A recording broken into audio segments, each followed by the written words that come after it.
台湾の山奥で死の定義をバグらせた黄金の即身仏を見に行く旅です。台湾の山奥に一見すると金色の仏像みたいに見えるんですけど、実際その中身は内臓も脳も残っている黄金の死体というか、即身仏があるそうです。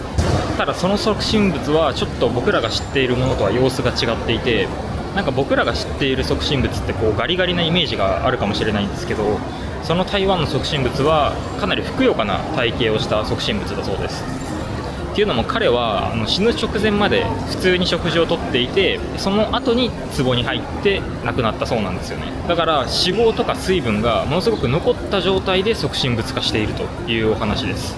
しかもその場所っていうのは湿度 90% ぐらいある亜熱帯のジャングルなんですよ。だから腐敗の最前線のような場所でものすごく腐敗しやすい状態だった即身仏がなぜか今もものすごく綺麗な状態で残っていると、その謎に今回は迫りたいと思います。そして実は彼はスパイとして投獄された過去を持ちます。そんな彼が仕掛けた国に対する挑戦、そういったところにも迫りたいと思います。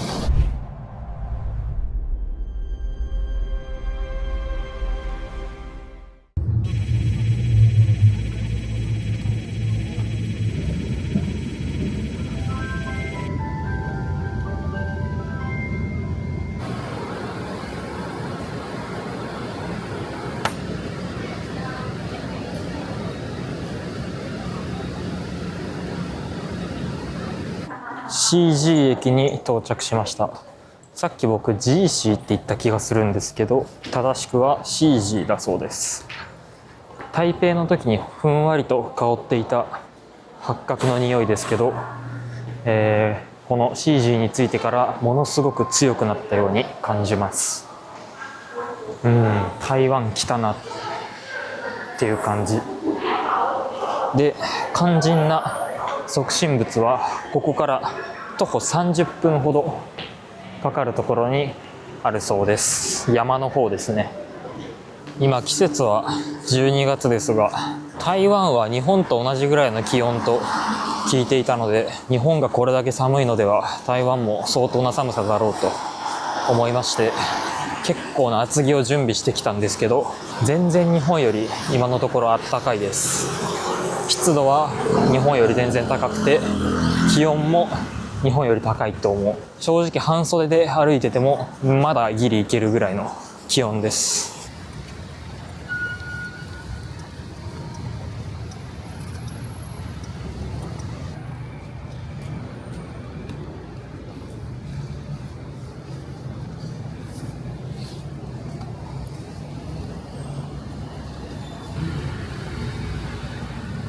台湾的记者。Japan. Japan. Japan. Japan. Yeah. 我这边自动装备台湾。 What game? 你警察我在录影。没啦，日本的啦。わかんねえ、何言ってるか。Japan。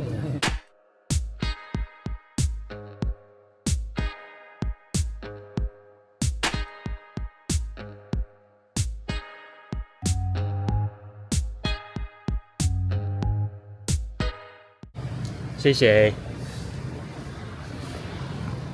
謎のゲームで盛り上がってた。軍技みたいなゲームやってた。よく見たらみんな同じゲームやってる。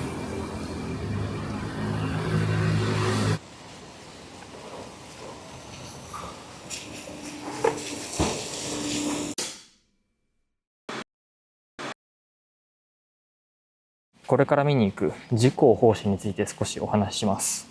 今からおよそ70年前ぐらいの1949年に彼は国境内戦で台湾に逃れてきたんですけど、そこで共産党スパイの容疑をかけられてしまいます。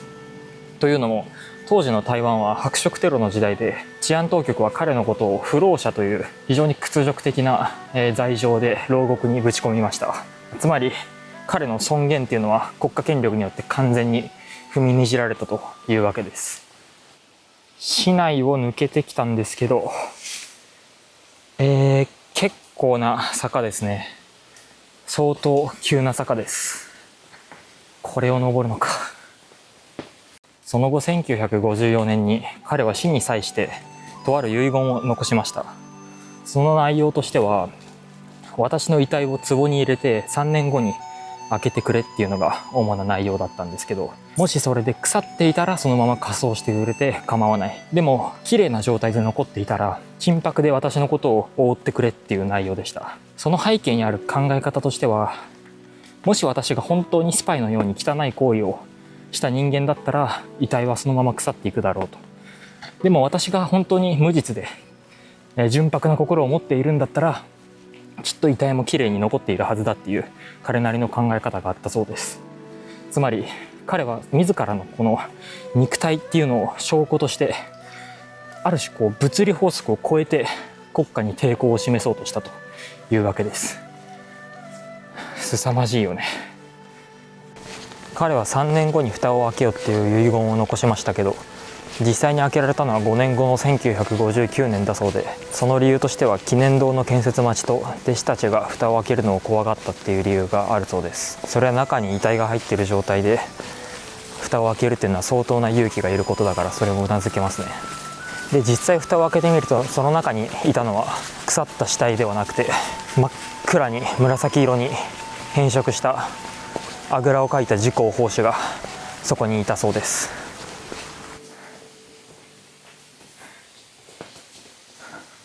かなり登ってきましたが、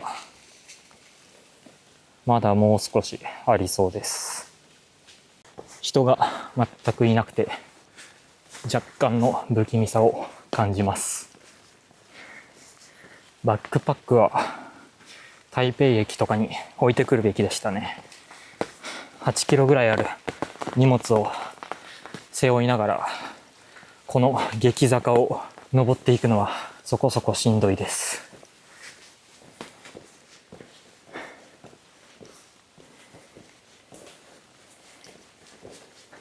確かにこの高湿度な環境で遺体が腐らないっていうのはなかなか信じがたいと思いますね。坂を登ってきて到着しました。まだもうちょい登りそうではあるが、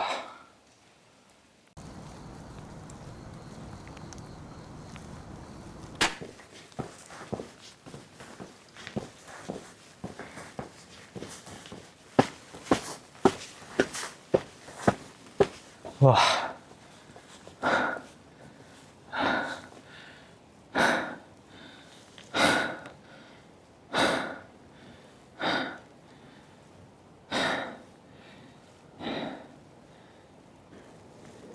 登ってきたはいいものの、ここではない気がするな。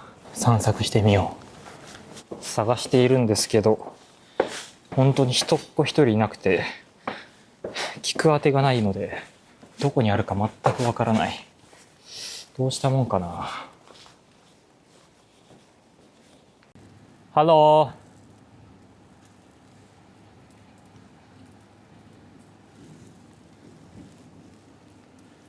ニーハオ。本当に人がいないな。ここまで来て見れませんでしたわ。ちょっとさすがに勘弁してほしいですけど、とにかく人がいなくてどうしたらいいのかがわからないですね。人がいました。なんか係員じゃなさそうですが、ちょっと確認してみます。Sorry, can I enter today? Can I enter today? I want to see this. Over there?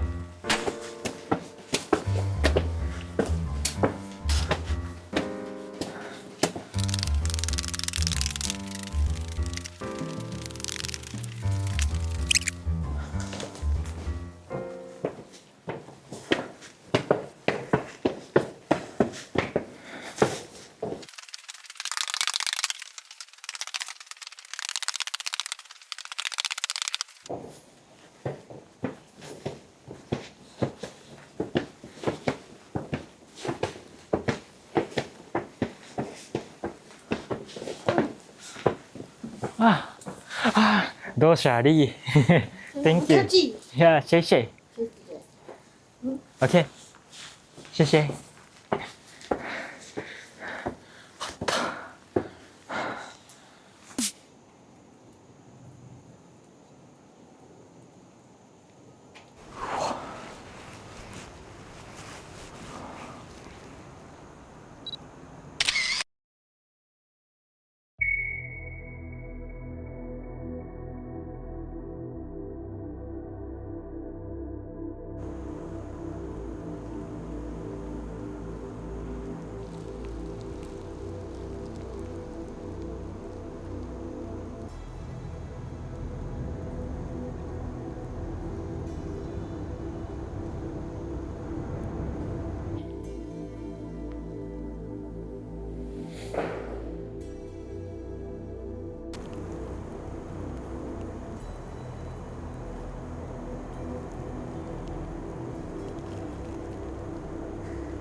金箔で覆われてはいますが、仏像とかそういった作られたものとはまたニュアンスが違うように感じます。左右の耳の大きさが非対称だったりして、あくまで作られたものではなく、本当に人間の生身としての肉体をすごく感じます。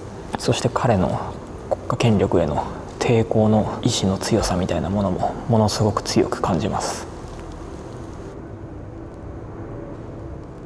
あれは遺言かな。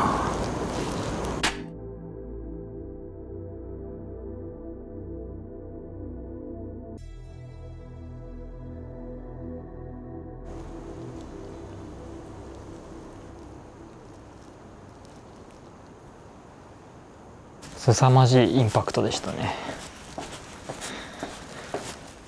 本当に彼の意志の強さをすごく感じるというか、結局彼は牢獄に入れられて、ただそこで念仏を唱えて、そして死後は壺に入れるようにお願いした。その結果があの黄金の肉体なわけですけど、その言葉で何かを示すとかそういったことではなく、ただそこにあり続けることっていう、そして肉体を保ち続けるという物理的な事実で国家権力に反抗したという彼の意志の強さをものすごく感じるものでした。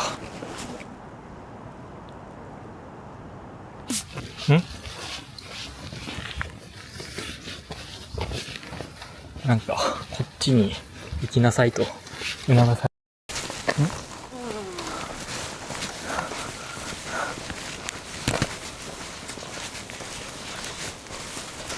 通りでこのおばあさんなかなか帰らないなとは思ったんだよね。ずっと入り口でうろちょろしてて、僕のことを待ってたみたい。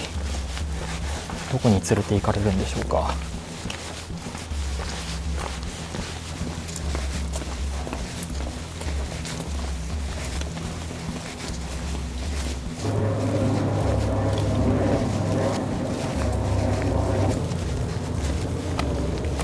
立派だな。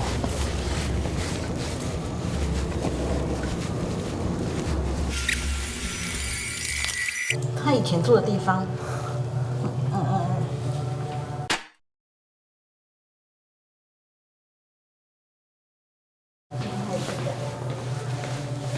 全然わからん。ああ、谢谢。案内してくれたんだ。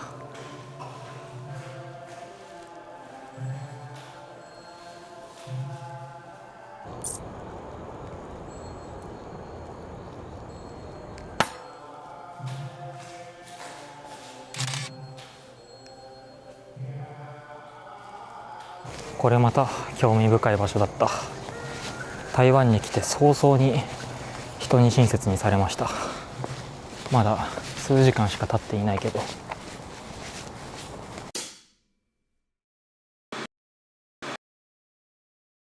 なぜ腐らなかったのか。信者たちは彼自身の3つの精神力によるものだったと語る。1つ目は牢獄の中でも魂を汚さなかった潔癖さ。2つ目は深い瞑想。彼は死んだのではなく、ただ永遠の瞑想状態に入り、生き続けていると信じられている。そして最後は執念。潔白なら体は腐らない。この誓いが自然の法則をねじ伏せたのである。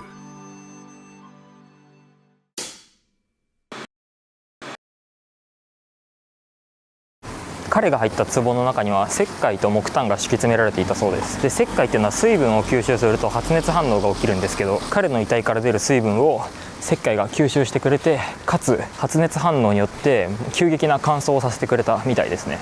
で、木炭が湿気をうまく吸収することによって、もう電源いらずの乾燥室みたいなのが出来上がっていたそうです。それによって遺体が、割と綺麗な状態で保たれたっていうのと、かつさっき記念堂の建設待ちっていう理由で2年間開封が遅れたっていう話があったと思うんですけど、その2年間によってより乾燥が進んで、結果的にあのようなものすごく綺麗な状態で残ったと言われています。だからいろんな偶然の一致が重なってあの状態が、今見れるというわけです。そして蓋を開けた時、彼は髪やひげが伸びていたっていう伝説みたいなのがあるんですけど、それは実際には科学的には収縮作用だと言われています。何かっていうと、5年間の急激な乾燥によって皮膚から水分が抜けて、で水分が抜けると皮膚がものすごく収縮するわけなんで、その収縮によって今まで見えていなかったなんか毛根だったり、そういった部分まで、見えるようになったから、実際には伸びていないんだけど伸びているように見えたということらしいです。だからそれはもう科学的に乾燥プロセスっていうのが彼の骨の髄まで進行した証拠だと思います。偶然にも木炭と石炭が彼の遺体に対して防腐剤の役割を果たしましたけど、それ以上にやっぱり彼自身が誰に何を言われても自分の正しさを信じるっていう、その自負の強さみたいなのがある種の防腐剤の役割を果たしたように実際目の前にして思いましたね。